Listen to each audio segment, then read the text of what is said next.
Welcome to Rebecca Sounds Reveille. What a guest I have for you today, because with me is someone who has went to Michigan State University and done very well in theater there. In fact, he's done so well that he was nominated for the Pulsar Award in one of the the the films there, musical Dogfight, where he played the lead role of Eddie Birdlace.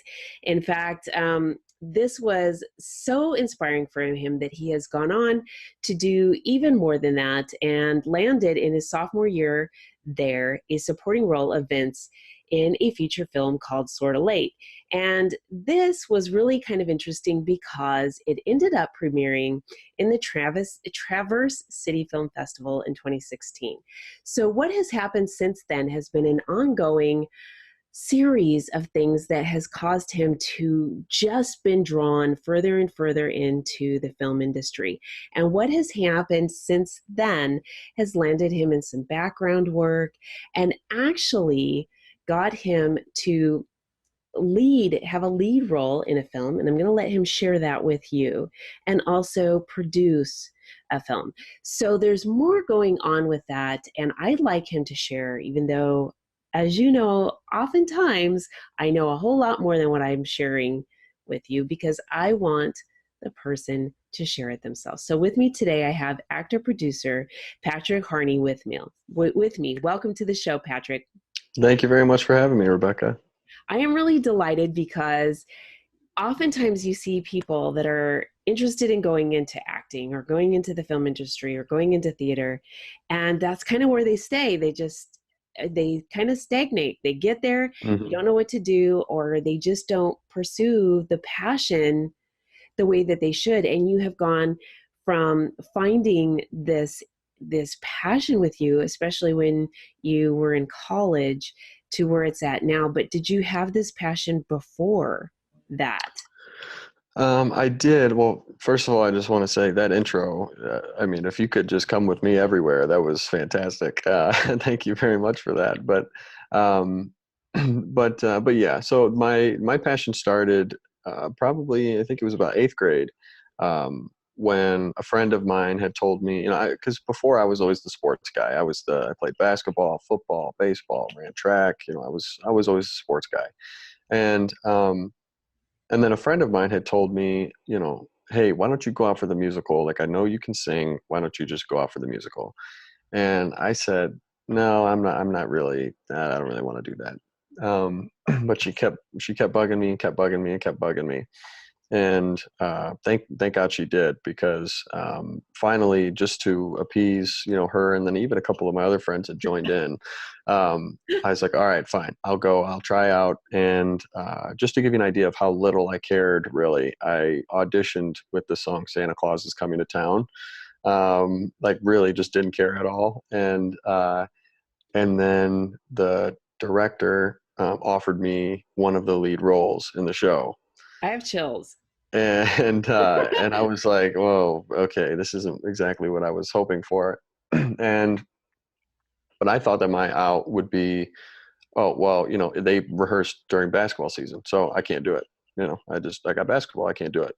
And then she said that she would work with that. She'd be willing to work with that if I'd be willing to work with it. And I was like, oh, okay. So I tried it, and I absolutely loved it. And then from that year on, I did the musical every single year. And we did shows like, and this was at my high school. So it was Hazlitt High School. We did shows like The Wizard of Oz. We did Damn Yankees, Kiss Me Kate, Joseph and the Amazing Technicolor Dreamcoat. I mean, we did some really, really great shows. And so then from then on, my freshman year of college, like you had mentioned, I did Dogfight, which was at a local community theater. And that was a lot of fun. But at that point, I kind of had enough with the stage, and I wanted to more so try film, because I knew I always wanted to get into film.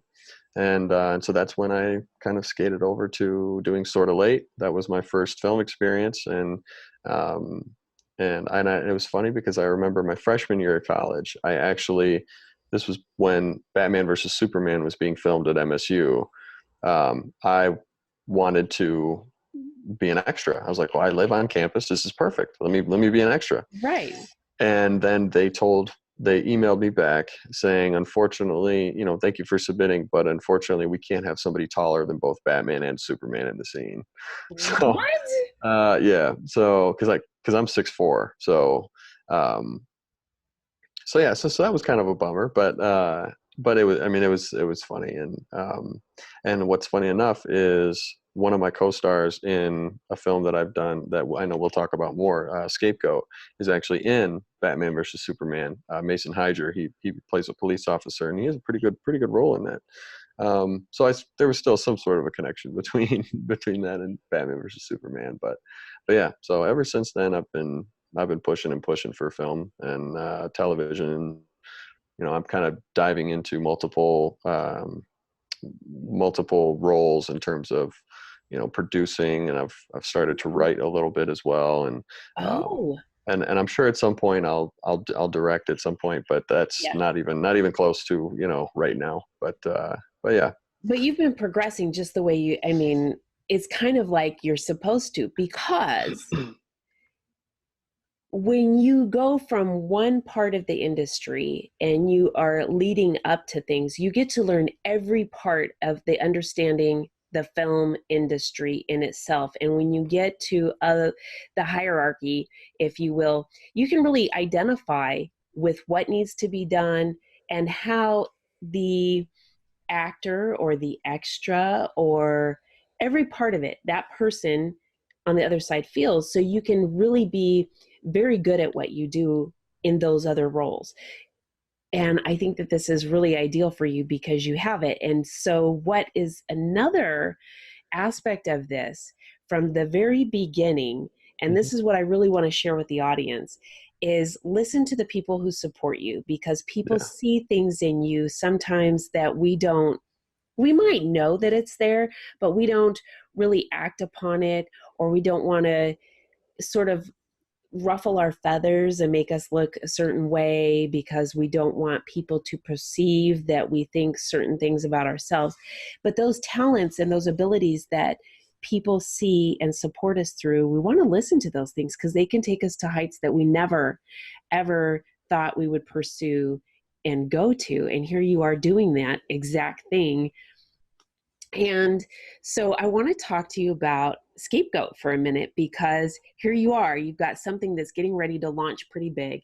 And this is something that you've been working really hard at. So can you share, I know there's things that you can't share, but can you share with us some things about this role that you're in and a little bit about the film that you are allowed to share?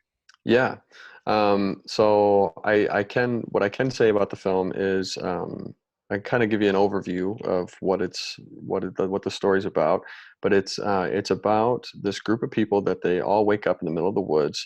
They don't know how they got there. They're all wearing the same clothing. They each have a marking on their arms. Some of them know each other, some of them don't. And they come to understand that there is some sort of connection between all of them. However, while they're trying to figure that out, they're being hunted at the same time. So yeah, so it's there's some great action in it. There's some great fight scenes, and there's some comedy in it, and there's a lot of aspects that'll make you think and like really think about, kind of make you look inside yourself a little bit. Um, I like that.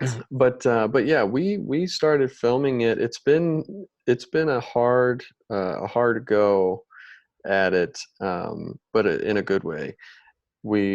We filmed it, and then the post production process. We've had some bumps along the way, which is to be expected for a film.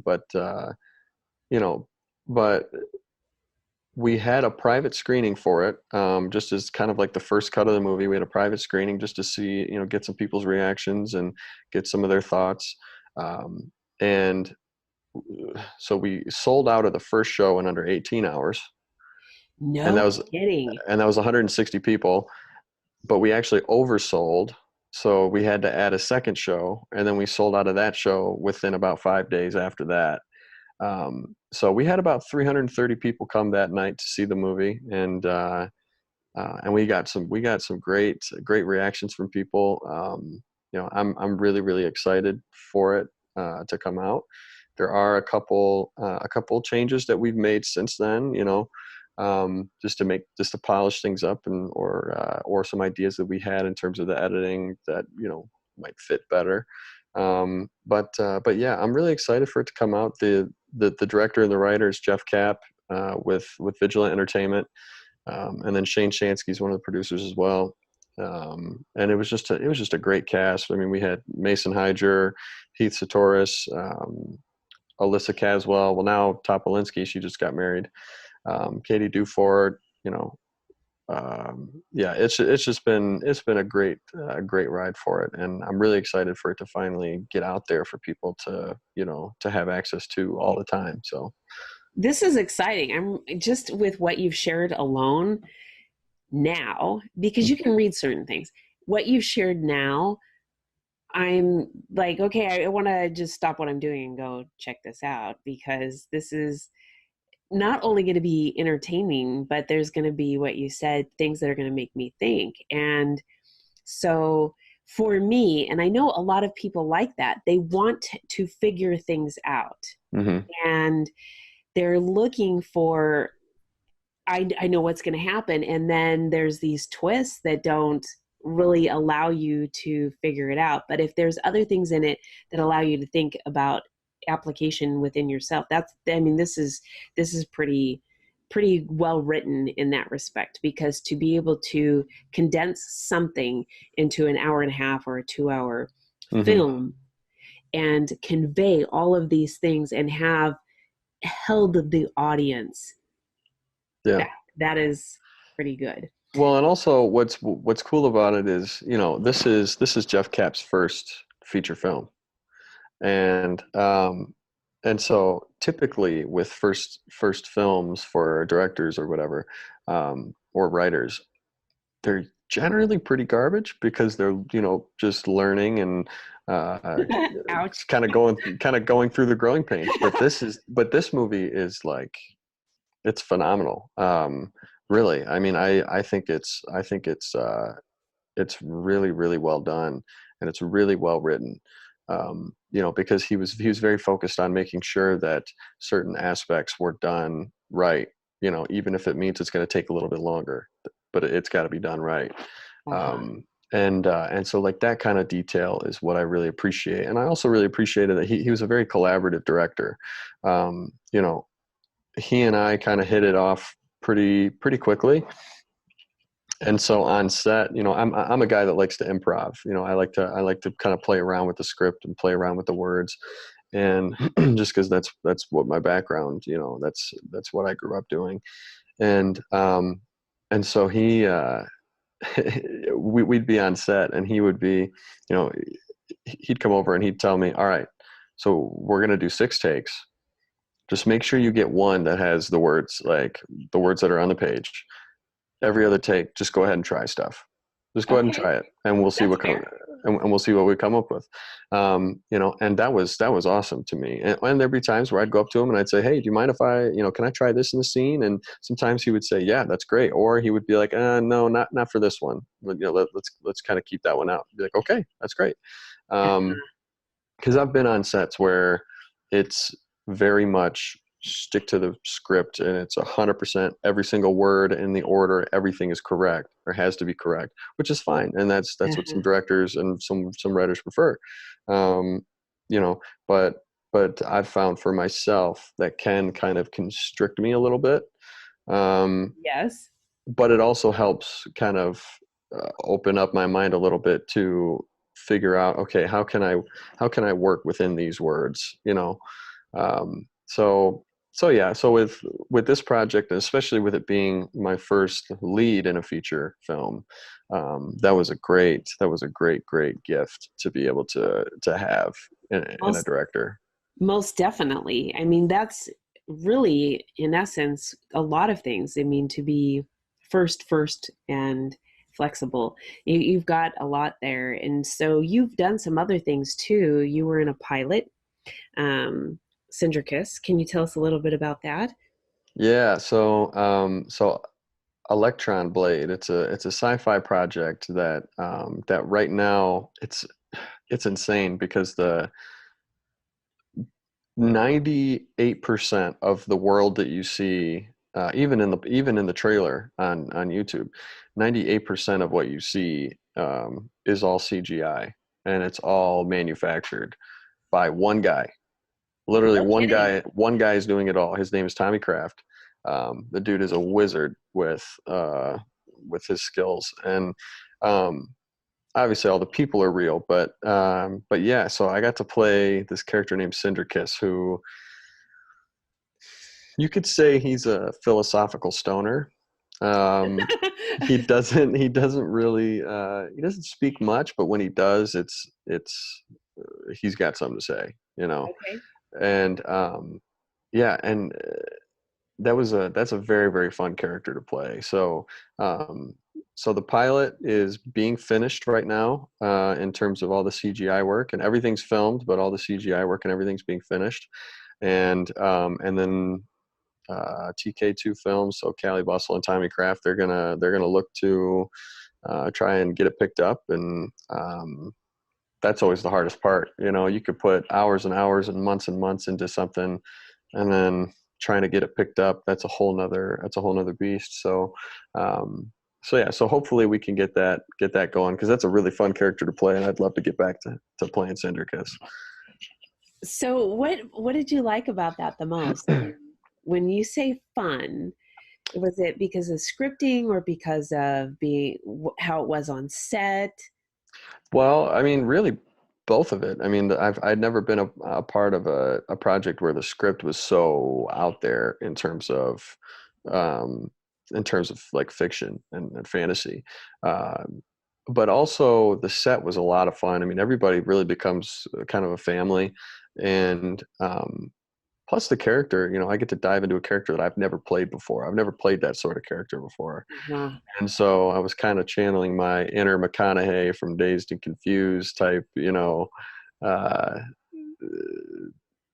type persona, and plus the costumes were all crazy costumes, and you know, that's what made it. That's what helped you get into the character. Because for me, I'm the kind of guy that I need to know what the character is going to look like first. That's like one of the Okay. first things I do is I need to make sure I know what he looks like, so that way I can choose how he talks, how he walks, and um, you know, and then kind of look at the words on the page from there.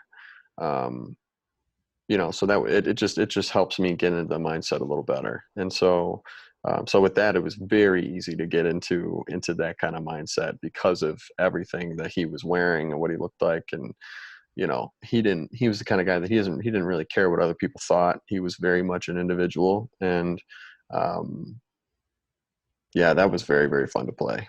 Do you think that character being individualistic can carry over to us as people in the way that we should feel about ourselves?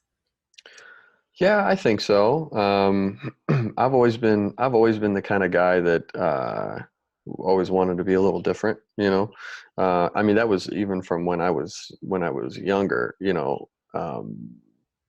down to whatever people were wearing. You know, I always wore something just a little different, or you know, in the style of basketball that they were playing or whatever. I always played just a little bit different, and um, I always I've always tried to have my own thing. You know, I never want to be a copycat. I never want to be a, you know, a clone, or have somebody say, "Oh, you remind me of this person."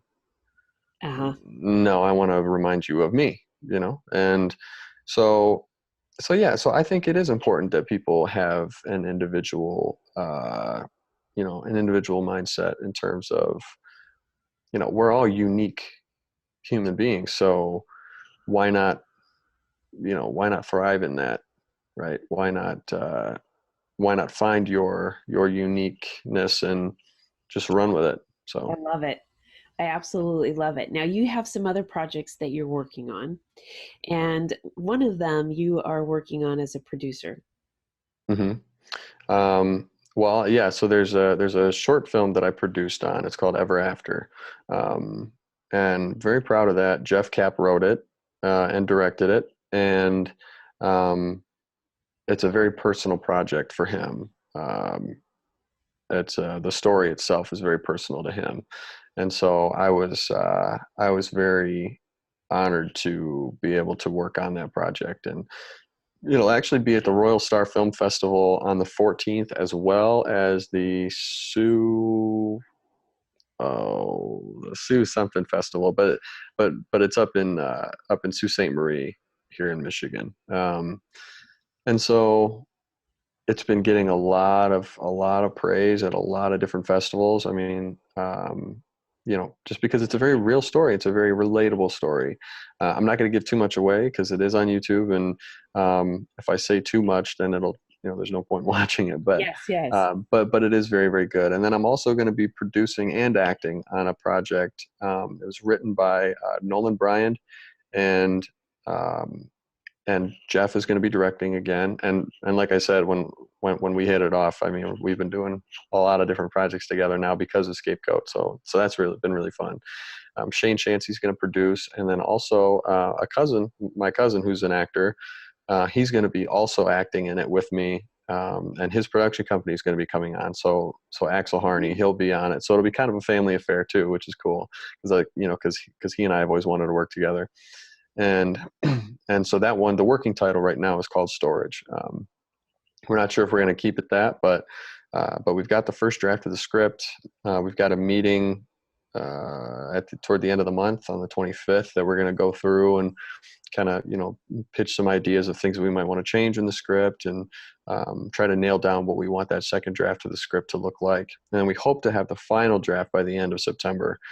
So we'll take all of our ideas back to Nolan and let him kind of go at it. But because Nolan's in Canada, so the writer, so he made a great script. So he took Jeff's idea and just kind of ran with it. So I'm really excited about that project specifically. We look to be in pre-production by the end of the year.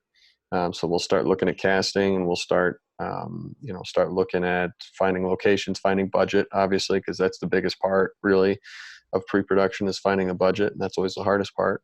But yeah, I mean, it's a great story. It's kind of a cop drama, like a crime drama.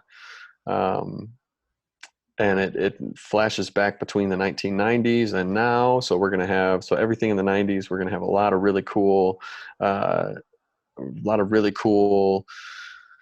things from the 90s that, that will place in the sets and everything. And so yeah, that project I'm really, really stoked for.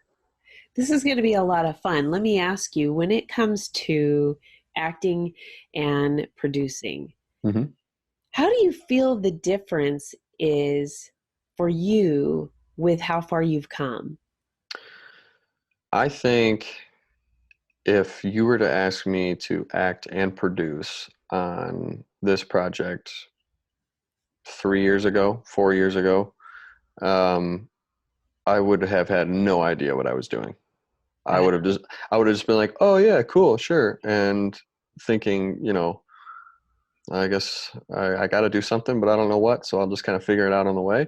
But now, because I'm very much an observer, so anytime I'm on set, I'm always talking and observing to people, whether it's, the key grip, whether it's one of the producers, whether it's, the lighting technician, or whoever it may be.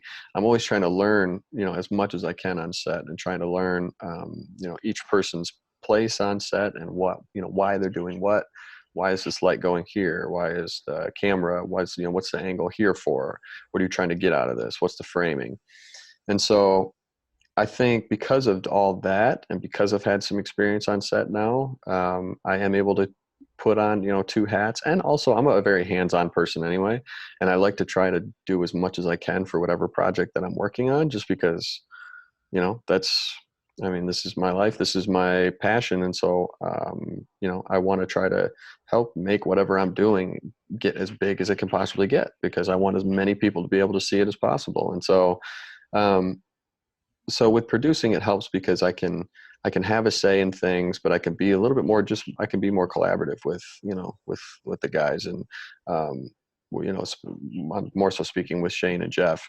And then, and also I can speak with like Sarah Bishop, who I believe, is going to be, she's going to be the wardrobe, and the costume and the set designer. So she'll be, I'll be able to speak with her about some things that might be good for the sets, for like the 90s filming portions and all that stuff. And um, so, yeah, it's just, I'm still by far not anywhere near where I want to be in terms of, the knowledge that I have and all that stuff. Um, but I think that I've definitely learned a lot more just in the last couple of years, just by working. And I mean, you can go to acting classes, you can go, and I still think those are great, and you can study and study and study, and that's great. But I personally think the best learning tool, is just being on set and learning from people who actually know what they're doing, and that work hard and really just bust their tail to get the best product every day. I actually agree with you on that. I think education is really important. You can learn a lot, but getting in the hands-on experience and being able to really feel it, see it, hear it, it Yeah. really makes a lot of difference. And so, I mean, getting the principles, of course, is important so that you can apply the principles. But again, now let me ask you. So you have the difference between acting and then producing. Taking what you have come from with theater and applying it now, is there differences there, or is it something that just kind of integrates pretty well? I think they're very different. Theater and film, they're very, very different in the sense of theater, everything's big. Even small, very intimate moments on stage have to be big to be able to, for the audience to be able to receive it and for them to be able to pick up on it. I've always been better at the little things, the subtle things, which is why I think I feel more comfortable with film, because that could pick up on that. But in terms of it translating, I think the prep work that I've learned through theater has helped me with film, in the sense of going through every word, going through, well, what is my character trying to say here? What's he trying to get across? What's the relationship between the other characters for him right now in this moment? And, I think also it's helped with my comfortability, because, I mean, when it comes to stage stuff, I love it, and I'll probably get back to it at some point, but I would get so nervous before a performance, and I would get so like I couldn't eat hours before. I'd have to like isolate myself for like 5 minutes before the showtime, because I'd have to just like kind of calm myself down and like settle myself in. Um, and I always hated that feeling, but with film you get multiple takes, and you get, you do have that room to try things. It's not just a one and done, on the day. So, so I think it allowed me to really relax. I think with doing film or doing theater really helped me to relax more for film. That's a really interesting thing to talk about, because we live in a very immediate society, and even with podcasting and other things, you have a lot of live stream, even Facebook live stream, YouTube live stream, Twitch, all of these different things. And I know when I was doing live stream, I shouldn't say live stream, but live radio, Mm-hmm. there is a different sense, because you have in the back of your mind, there are certain things that I cannot say, or certain things that I cannot do, because if I make a mistake, there is no room for error. I cannot go back Yeah. and change it. And the beauty of film, like you said, is there is room for error. You can go back, there's editing, you have post-production that they can do things and make it better. And I do think that there is a little bit more confidence in that, because you can always say, let's do that again, because I think I can do a little bit better with that, or I can deliver this in a little Hmm. bit better way, with those kinds of things. So I have to agree with you in that. And I know a lot of people who love doing that. And the one thing about it is you do it and you get it done. Hmm. It's kind of like, okay, I got it done. But I really value screen in the fact that it's there. What you do doesn't go away. It's kind of evergreen, if you will, not in the sense that some of the things isn't dated, but it doesn't go away. It's there. Yeah. And so I really do love that. Do you have a do you have an embracement for social media and those who would be following you on social media?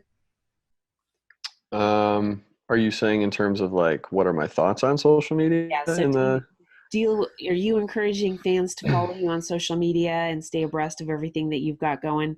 Oh yeah, definitely. I am on social media. I'm on Instagram and Twitter at pharns194. So it's PHARNS 194. There's no E. And then I'm also on Facebook as well. It's at official P Harney.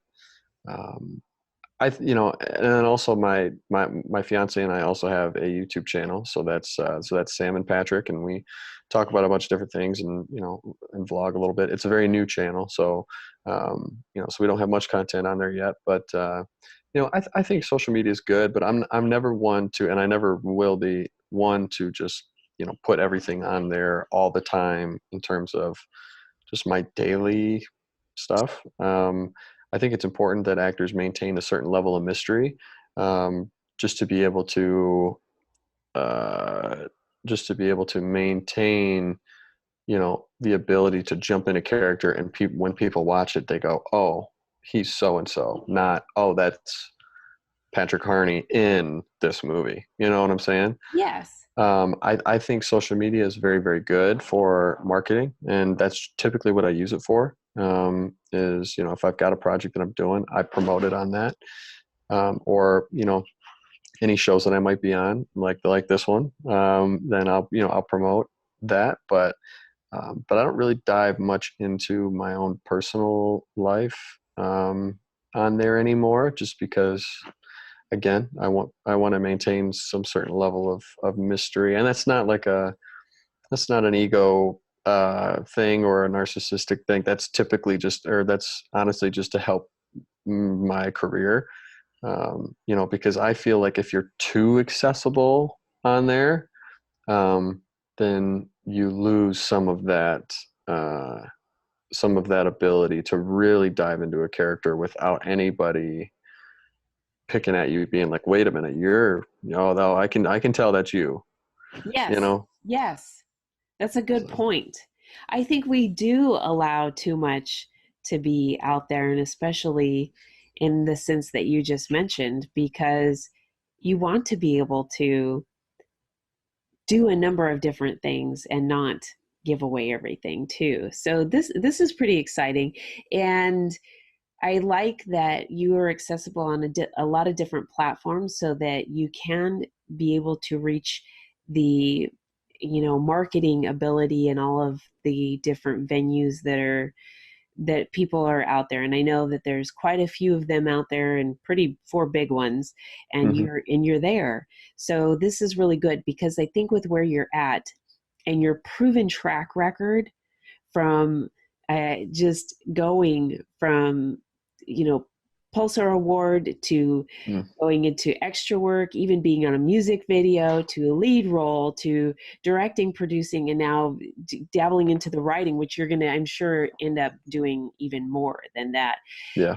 It's just you are progressing, and I think that as the audience is seeing this and embracing everything that you're doing, they're going to follow you, and your career is going to go very, very far, and you're going to just gain a huge a huge audience that is going to end up propelling you too, because that support system, like we talked about in the very beginning, is just Hmm. going to continue to take you to places that you never thought were possible. And I want to thank you so much for being here today. Well, thank you very much for having me, and thank you for the kind words. So that was very, very nice of you. So thank you. Yes, and I want to thank all of you for tuning in to another episode of Rebecca Sounds Reveille. As we talked about today, not only does Patrick have a lot going on for him, he shared some insight with some things that are really important. The support system that we have can really take us places. The dedication, hard work also can take us places. We can never give up on our dreams and really know what we have, we can really make a difference. So keep pursuing those things. Don't stop.